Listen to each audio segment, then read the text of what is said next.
গোছা রজনীগন্ধা হাতে দিয়ে বললাম চললাম। ফুল ভালোবাসে না এমন মানুষ খুব কমই আছেন। হাতে দিয়ে বললাম। আজকে দেখাবো কম খরচে রজনীগন্ধা ফুলের চাষ। তবে কিভাবে রজনীগন্ধা ফুলের চাষ করবেন লক্ষ্য রাখুন। চলে এলাম রজনীগন্ধা ফুলের কাছে। দেখুন বেশিরভাগ গাছে স্টিক চলে এসেছে।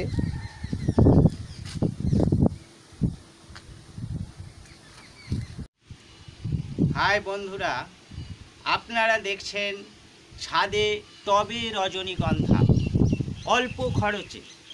কিভাবে ছাদে রজনীগন্ধার চাষ করা যায় সেটাই আজকের বিষয়। অনেকে বলেন যে ছাদে রজনীগন্ধা টবে বসিয়েছি কিন্তু ফুল আসছে না। দেখুন বিগত 1 মাস ধরে প্রতিটি গাছে স্টিক চলে এসেছে। নার্সারি থেকে মাত্র 10 টাকা দিয়ে একটি গাছ কিনে এনেছিলাম। একটি 3 থেকে 4 বছর ধরে প্রচুর পরিমাণে ফুল পাচ্ছি ছাদে। কোনো খরচ নেই। এখানে মাঝে মধ্যে গোবর সার দিতে হয়, এই গোড়াতে গোবর সার, এছাড়া অন্য কোনো সার দেওয়ার কোনো প্রয়োজন নেই। তাতে করেই কিন্তু স্টিক চলে আসবে। পরিশ্রম খুব কম, যৎ সামান্য।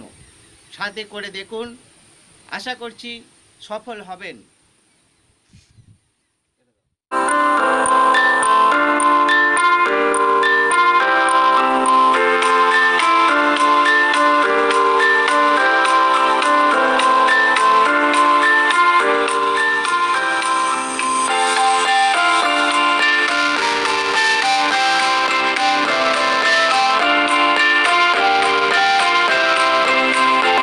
এবার ছাদের অন্য সাইডের গাছগুলো দেখানোর চেষ্টা করছি।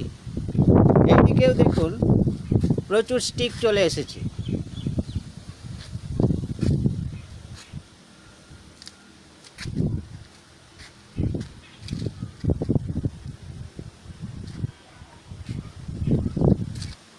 যারা ফুল ভালোবাসেন তাদের জন্য এই ভিডিওটি।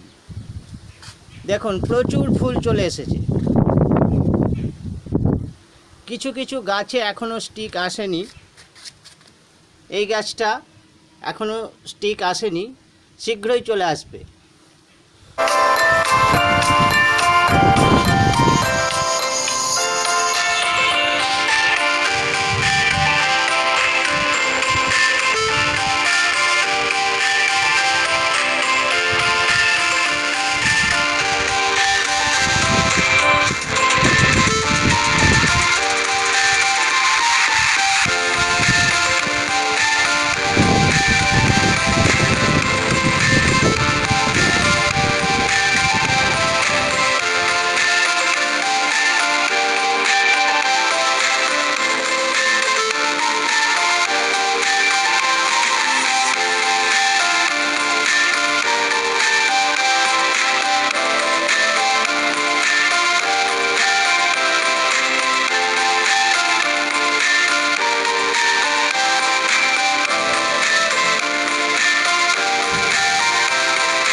গোছা রজনীগন্ধা হাতে দিয়ে ইচ্ছা থাকলে ছাদে চাষ করুন। চললাম